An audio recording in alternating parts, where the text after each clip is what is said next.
sana. Na pia ningetaka kuwashukuru siku ile ya Thanksgiving,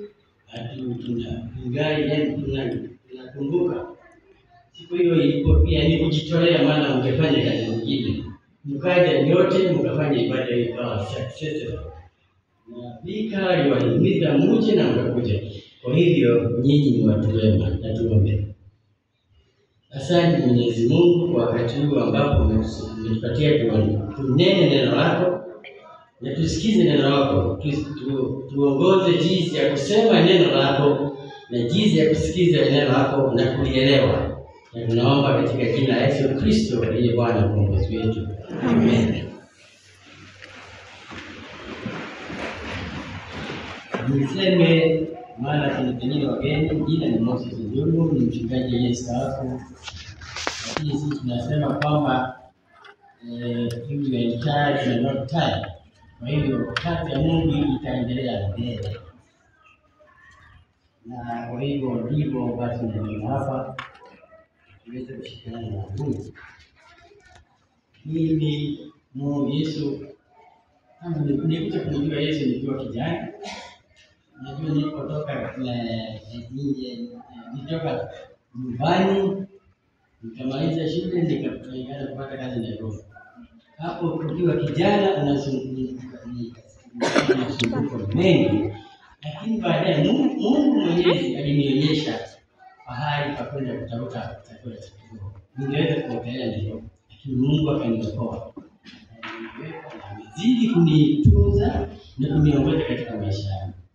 Na pia nishukuru mpendwa wangu ambaye amekuwa msaada wangu sana katika kazi ya Mungu, na mimi wangu na tunashukuru Mungu kwa sababu tunafanya kazi pamoja, kazi ngumu, lakini Mungu ametusaidia. Hivi leo ningetaka kushirikiana nanyi mahali tuliposomewa Injili ya Mathayo 26 na kuanzia hapo mstari wa 36. Mahali hapa panaongea juu ya Yesu akiomba. Na mahali hapa ningewapatia assignment ama homework. Mmoja msome Mathayo 26, Mathayo 27 hata Luka 23. Hapa ndipo Yesu aliomba maombi ya mwisho. Najua mambo yanayofanywa mwisho yanakuwa maana sana. Kwa hivyo ni mahali pazuri pa kusoma na kutafakari na kujiuliza utapata nini katika mahali hapo. Na pia mimi mwenyewe huwa nataka kumuelewa Yesu nikiangalia maombi yake. Tunajua sote kwamba Yesu alikuwa ni mtu wa maombi. Aliomba sana. Alishirikiana na Mungu Baba kila wakati, kila saa. Ukisoma Marko 1 na mstari wa 35, tunaona kwamba Yesu alikwenda mlimani alfajiri na mapema kwenda kuomba. Hiyo ni mfano. Unaona Yesu pia alitufundisha pia kwamba Baba yetu aliye mbinguni, ombi ambalo ni universal prayer ni kila mtu. Na tena Yohana 17 kuna maombi mazuri sana ya Yesu akitukuza Mungu, akijiombea na akituombea na akiombea wale watakuja kuingia katika wale wanafunzi wake. Kwa hivyo maisha ya Yesu ni maisha ilikuwa ni ya maombi kutoka alipoanza ministry yake. Na kwa hivyo mimi nikiwa naangalia mambo ya maombi ya Yesu huwa napata nguvu. Sasa hapa Mathayo 26 tunasoma kisha Yesu akaenda pamoja na wanafunzi wake mpaka kwenye bustani itwayo Gethsemane. Mambo ya mwisho ya Mwokozi wetu Yesu. Akamwambia, kaeni hapa nami niende nikaombe. Akamchukua Petro pamoja na wale wana wawili wa Zebedayo. Akaanza kuhuzunika na kufadhaika. Jambo hilo linatuonyesha mambo haya yako rahisi. Akaanza kuhuzunika na kufadhaika akijua nini iko mbele yake. iliyokuwa mbele yake ni kupatiana moyo wake, kupatiana maisha yake. Na ndio alikuwa anafanya, anaomba kwa Mungu. Mungu anamuuliza Mungu, hii ni mapenzi yako? Nipeane moyo wangu, nipeane maisha yangu, kwa sababu jambo hili liko mbele. Na hapo ndipo tunaona mafundisho makubwa.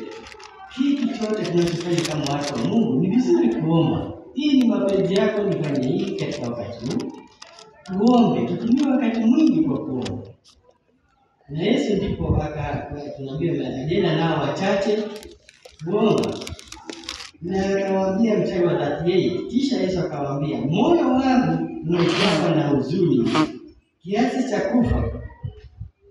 Kaeni hapa mkeze pamoja nami. Sijui kama kuna wakati umefikia kiwango hicho. Unasikia kama ati ni kama kwamba unaondoka katika dunia hii. Na Yesu akafadhaika sana, akahuzunika. Si jambo rahisi. Kwa hivyo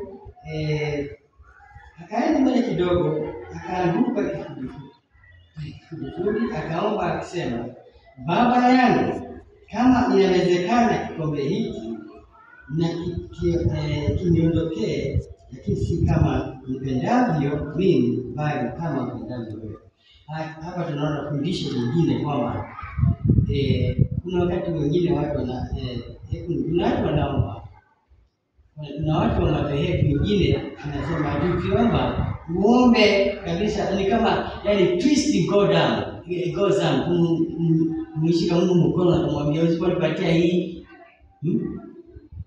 Yesu anasema ikiwa ni mapenzi yako yatendeke. Na ndipo tunaomba katika sala ya Bwana ati mapenzi yako yatendeke hapa duniani. Mapenzi yako yatendeke katika maisha yangu kama yanavyotendeka mbinguni.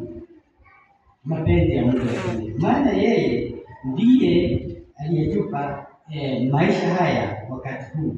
Lazima wakati wote tuombe mapenzi yake yatendeke. Lazima tutii Mungu na tutii neno la Mungu, ikiwa ni hivyo Mungu anataka tufanye, lakini si kufanya mambo yetu wenyewe. Kisha akarudi kwa wanafunzi, mstari wa 40, kisha akarudi kwa wanafunzi wake akawakuta wamelala. Akamuuliza Petro, je, ninyi hamkuweza kukesha pamoja nami kwa saa moja? Kesheni na muombe. Kesheni na muombe msije mkaingia majaribuni. Fundisho lingine. Kazi yetu kama Wakristo wanaomwamini Yesu Kristo ni kukesha, ni kuomba. Na hapa ndipo ningehimiza wafuasi wote wa Yesu Kristo. Kama kuna kitu kinaweza kutambulikana kama Mkristo ni kuomba. Kuomba si kuomba atulike, ama ni kuwa tunaomba wakati wote ule. Kesheni. Maana kama sasa tumeangalia nchi yetu inahitaji maombi. Maana sisi tutachukua mapanga na mabunduki, tunatakiwa tuombe, tupige magoti tuombe. Maombi ni ya muhimu.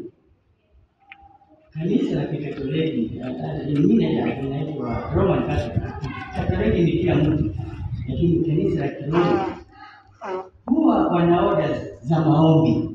Kuna watu wamechaguliwa kuomba, hasa masista wengine unaona kwamba wanaomba mpaka ile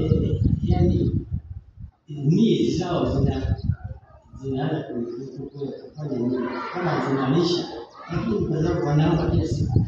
Kwa hiyo kila Mkristo ni kazi yetu ya kuomba, ni kazi yetu ya kukesha na kuomba. Tusiwe tunakaa tu kusema mambo yatafanyika tu.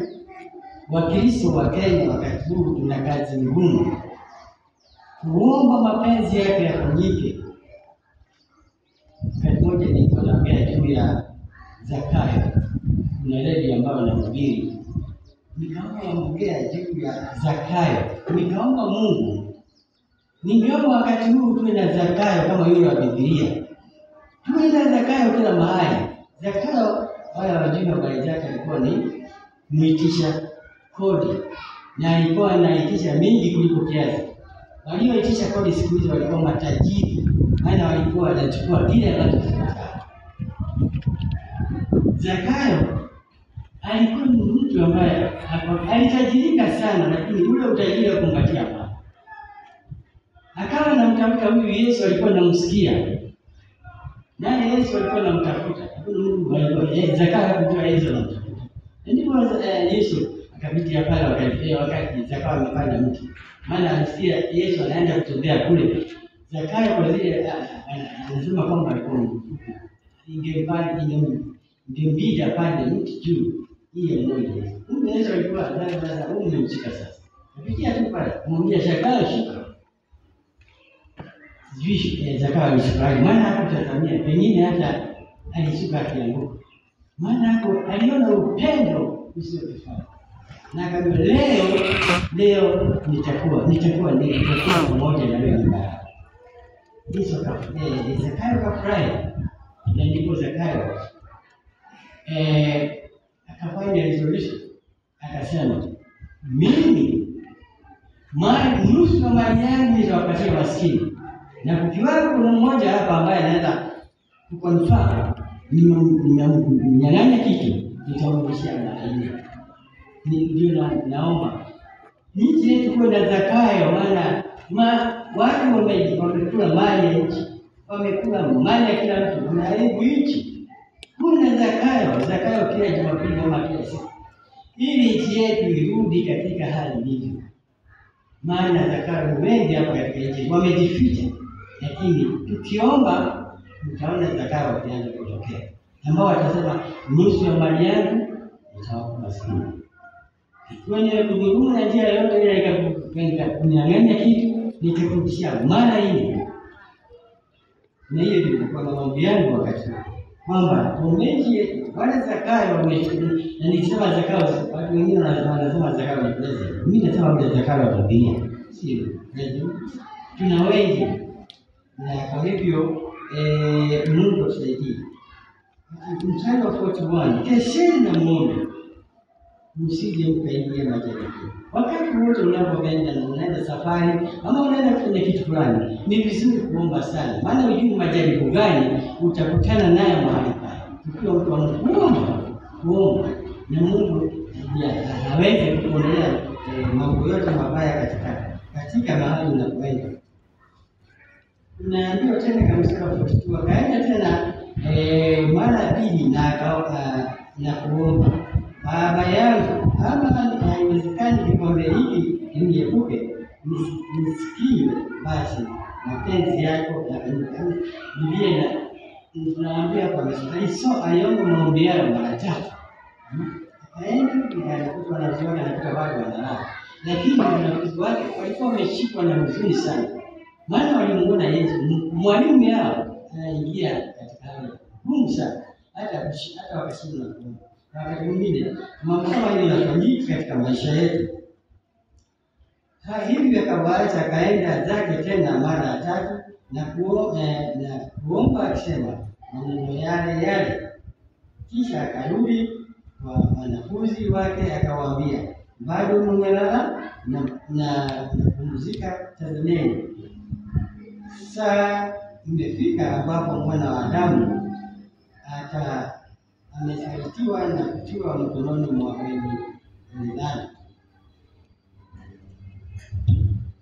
Maombi hayo yalikuwa ni maombi ya mwisho ya Yesu, na ilimchukua roho yake yote na mwili yake yote, na akawa anasikia kwamba sasa wakati umefika wa kujitolea kabisa ili tupate wokovu. Na kwa hiyo watu wa Mungu, hakuna kitu kingine kinaweza kutuokoa katika shida zetu personal, hata kama mambo mengine kama isipokuwa ni kuwa watu wa Mungu. Na kusoma Mathayo mlango wa 6 inatuambia kwamba kuna mambo matatu mtu wa Mungu anatakiwa kufanya. Moja ni kuomba, ingine kufunga, na ingine ni kutoa sadaka. Ni kutoa kwa sababu ya wale wasiobahatika, kutoa kwa kazi ya Mungu. Hiyo ndio mambo matatu, ndio msingi wa Ukristo wetu. Kwa hivyo hivyo ndivyo inavyotakiwa watu wa Mungu. Tuwe watu wa maombi, tuzidi hasa kuombea vika wetu ambao ni mtu anatuambia si watu wa nguvu sana. Hata ndio wa nguvu. Inaonekana mtu anajikaza sana ili aisiye kuweze kuendelea. Mimi ningeomba sana na hii ambayo Disemba 14 Thanksgiving, tafadhali tujitoe kabisa ili kuwe na tofauti katika maisha yetu ya Palestina. Kwa hiyo tuendeni mbele na maombi, tujiombee, tuombee rafiki zetu na tuombee siku hiyo iwe ni siku ya maana sana. Kwa hiyo watu wa Mungu, mimi ningetaka muwe watu wa maombi, na mimi jambo hilo nimechukua uzito. Mungu amenisaidia na amenipatia neema kuamka saa 9 na kuomba mpaka saa kuamkia. Ni jambo la furaha. Unaona kuongea na Mungu ni basi. Mungu ananijulisha mambo mengine ambayo hata mambo unaona waziwazi sababu ya mambo. Hivi tunapatia bonga ya kuomba na kuombea kwa yetu ili tuweze kubarikiwa. Hai kwa wakati leo, ndio kanuni tunasema ni sasa Mwenyezi Mungu kwa neno lake takatifu tunataka maasante na tunakimiza uzidi kubariki kuelewa neno lako na kuliongea na hata kuwa effective witnesses wa jambo lako. Tunaomba katika jina la Yesu Kristo aliye Bwana na Mwokozi wetu. Amen.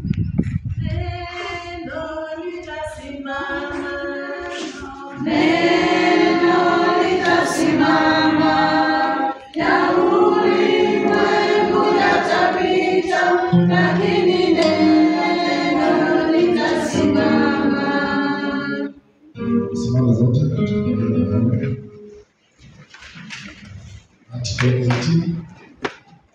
Article 18 ndani ya